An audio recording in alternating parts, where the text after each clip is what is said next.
Com a gente agora aqui no G1, a Tanise Sabino, é psicóloga, vereadora em Porto Alegre, especialista em gestão pública e concorre a vice-governadora na chapa com Luiz Carlos Reis, em uma chapa PP-PTB. Tanise, muito obrigada pela tua presença aqui com a gente no G1. A gente tem 15 minutos para essa conversa.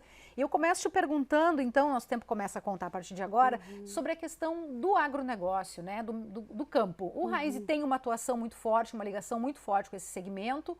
E a gente enfrentou aqui no Rio Grande do Sul uma seca muito severa esse ano, né? O que vocês planejam aí para tentar melhorar a situação, principalmente dos pequenos produtores, para armazenamento de água, irrigação? Bom, Cris, primeiro, inicialmente, obrigado por esse convite do G1 de estar oferecendo esse espaço de fala para todos os candidatos a vice-governadores. E é um espaço onde a gente pode conversar um pouco mais, contar nossa trajetória, experiências e propostas. E não fica aquela coisa tão engessada dos debates, com tantos segundos para pergunta, tantos minutos para resposta. E sobre esse aspecto do agronegócio, a nossa chapa, nosso candidato a governador, Luiz Carlos Reis, é um homem preparado, com história, com trajetória, e ele vem do agronegócio. Ele, inclusive, de formação, ele é engenheiro agrônomo. Ele é produtor rural, ele planta arroz, então se tem uma área que o nosso governo vai estar em boas mãos, é o agronegócio, porque o Reis entende e sabe o que fazer. Essa questão da estiagem, da seca, é um assunto que preocupa muitas pessoas, inclusive toda a sociedade, comércio, indústria, porque de uma forma ou de outra atinge a todos, né? Então, assim, nós temos propostas no nosso plano de negócios, né, no nosso plano de governo, no sentido de ter açudes também, de alguma forma armazenar água. Então, este é um tema que o Reis vai cuidar direitinho. De que forma fazer isso? Garantindo alguma linha de crédito? Parcerias públicos-privados, tu sabe que o Reis, ele tem um bom trânsito também em Brasília, ele também é dessa área empresarial, né? Então, acho que nós estamos num momento que eu não vejo como a gente não... tem que ter parceria público e privada, sabe? Tem que ter, acho que esse é um caminho. Em que outros segmentos vocês pretendem adotar esse caminho? Eu acho que a questão do desenvolvimento, né, da infraestrutura para o nosso estado, questão de educação também podemos pensar. Né? E em que sentido na educação? Isso sempre traz uma preocupação com a privatização, né? Sim, mas assim, o que a gente tem pensado sobre os jovens, né? A questão da mão de obra. Nós temos o ensino fundamental, o ensino médio, mas também pensar em ensino técnico, né? Ensino técnico, então parcerias, talvez com o Sistema S, porque tem algumas áreas, algumas formações que nós somos carentes. Por exemplo, a área de TI. A área de TI é uma área que tem vagas, né, mas não tem pessoas, né? Então, acho que pensar essas parcerias é interessante. Isso com os próprios jovens, por exemplo, das escolas públicas? Também, acho que sim, com certeza, com certeza. O tema da educação vai ser um foco no nosso governo, na nossa gestão. Eu, como psicóloga, tenho uma preocupação com as crianças, com os jovens, e o que eu tenho percebido, Cris, assim, antes da pandemia, eu sempre fui convidada para palestrar em escolas. A cada 2, 3 meses recebi um convite, mas agora, e inclusive com a agenda de campanha, eu tenho recebido convites uma vez por semana. Uma vez a cada 2 semanas. E sabe quais são os temas que geralmente me pedem para palestrar? Sobre saúde, saúde emocional, sobre ansiedade, sobre depressão. Eu vejo que as pessoas, os alunos, os jovens estão voltando para a sua vida, mas não sabem como recomeçar. E eu tenho percebido um sentimento de infelicidade, inclusive, também na nossa juventude. E de que forma o Estado poderia ajudar nesse sentido? Aí? Olha, podemos pensar em várias ações, mas uma ação com certeza, e eu quero pessoalmente também ajudar nesse sentido, por ser profissional da saúde, psicóloga, é pensar em programas na área de saúde mental nas escolas. Um programa estruturado, seria isso? Eu acho que falta isso, porque os alunos voltaram para as escolas, parece como se nada tivesse acontecido, né? E vão para a aula, e vamos recuperar, e vão para a aula, tá, mas precisamos falar sobre isso. Eu acho que essa é a grande necessidade. Então, assim, pensar em programas de saúde mental com foco na prevenção do suicídio, com foco na prevenção da automutilação, questão de bullying, enfim, todas essas questões do mundo escolar.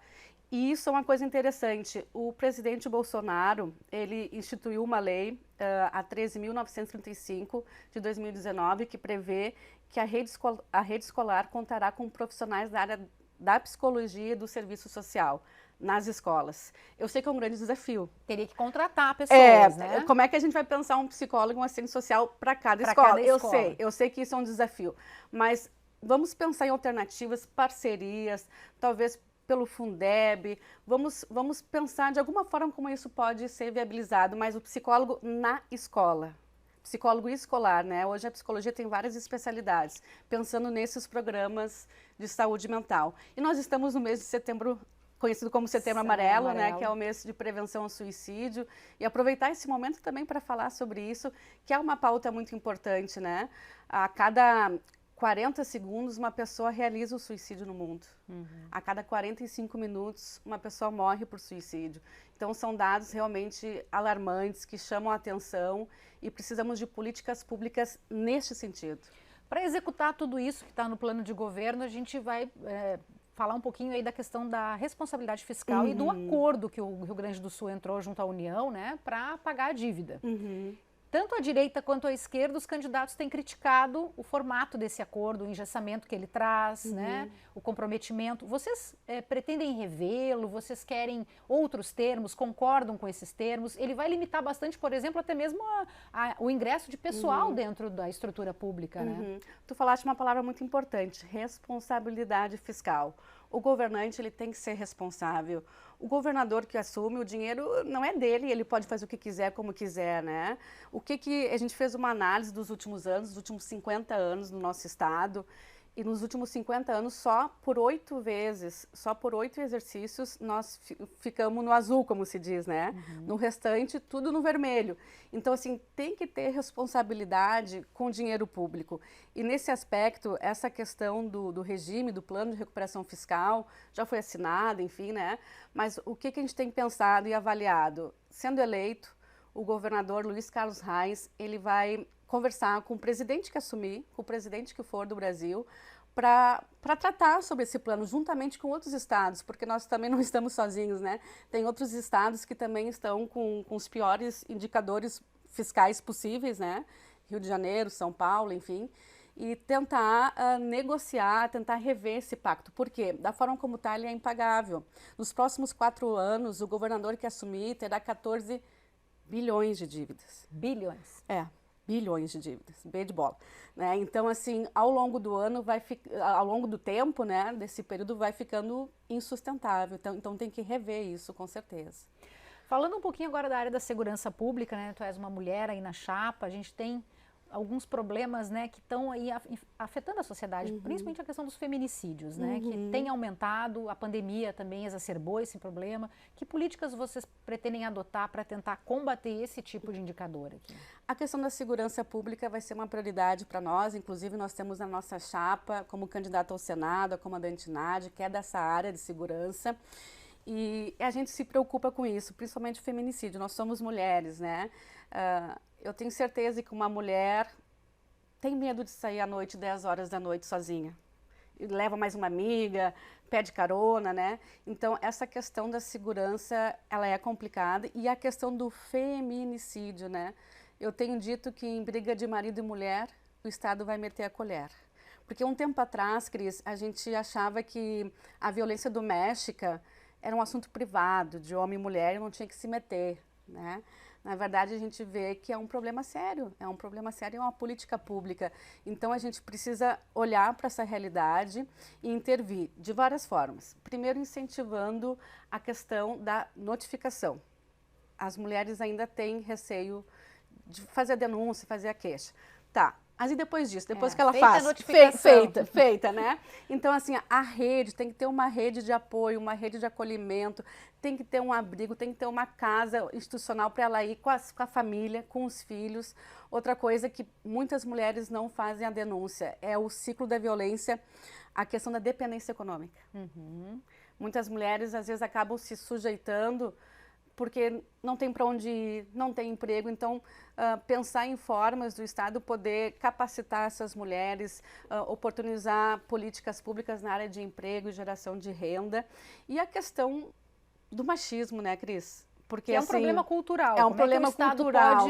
É um problema cultural. Talvez uma alternativa, pensando aqui, seja também as escolas, né? Pensar em programas, quando eu falo em programas de saúde mental, poder também incluir a questão da violência, né? O que a gente vê? A violência ela é uma repetição.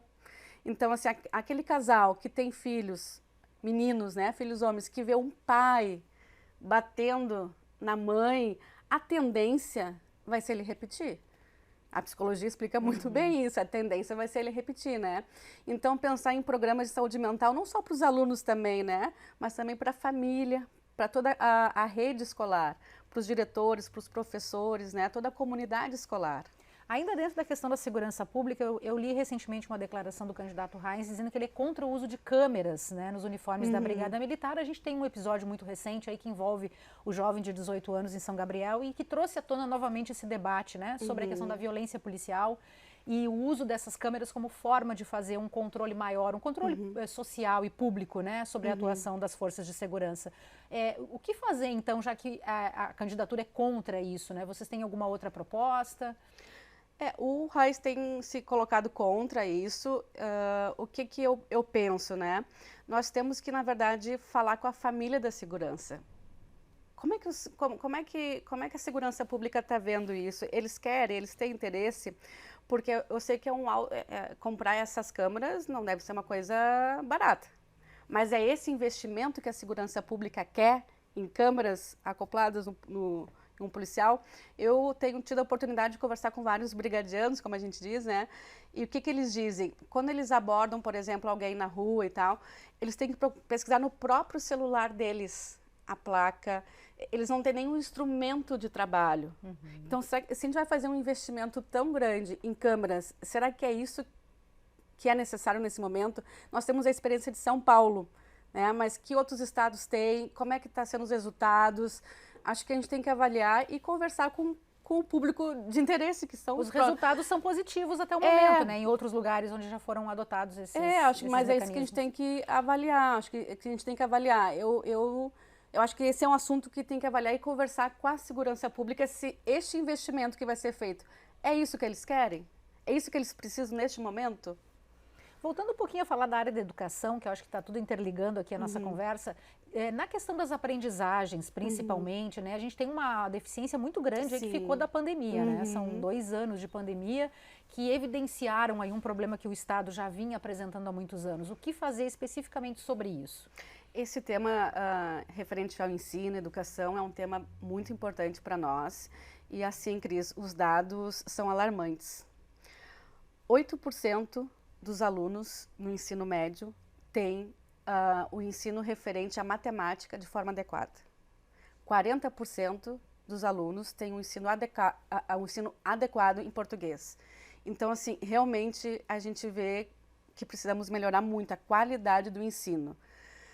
Outra questão, a evasão escolar.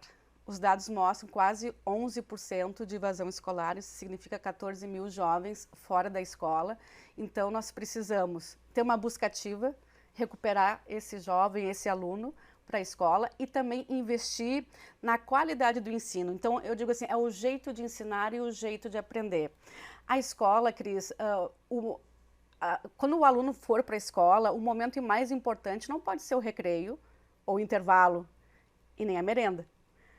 Quando o aluno for para a escola, o mais importante tem que ser a sala de aula, o prazer de aprender, de conhecer coisas novas. Então, é o jeito de ensinar. O que os jovens muitas vezes dizem? Que as aulas são chatas, são monótonas, são repetitivas, não são conectadas com o seu dia a dia. Hoje, um jovem com o celular na palma da mão, né? Esses dias eu li uma frase muito interessante, que um jovem hoje de 15 anos tem mais informação que um rei, né, do século XIV, século XV, né, porque a informação é muito rápida. Então, as aulas têm que ser mais atrativas nesse sentido, né? Candidata, rapidamente ali para a gente encerrar, tem uma pergunta que eu quero lhe fazer ainda. A candidatura de vocês e a do Onix estão disputando aí mais ou menos o mesmo tipo de eleitor, né? Sim. Como se diferenciar e como conquistar esse voto aí que é muito associado ao presidente Bolsonaro? São 2 candidatos de direita, bolsonaristas, mas eu vejo assim pela entrega, pelos resultados e pela trajetória. O Reis foi prefeito de São Borja, Borja, deputado federal 5 vezes, senador, sempre presente no nosso estado, sempre presente. Ele chega de viagem na quinta-feira, já vai para São Borja, faz roteiro, conhece as pessoas pelo nome. Então, assim, são diferenças que eu tenho certeza que o eleitor, ele vai saber escolher. Tá bom, querida. Muito obrigada pela tua participação aqui. Muito obrigada.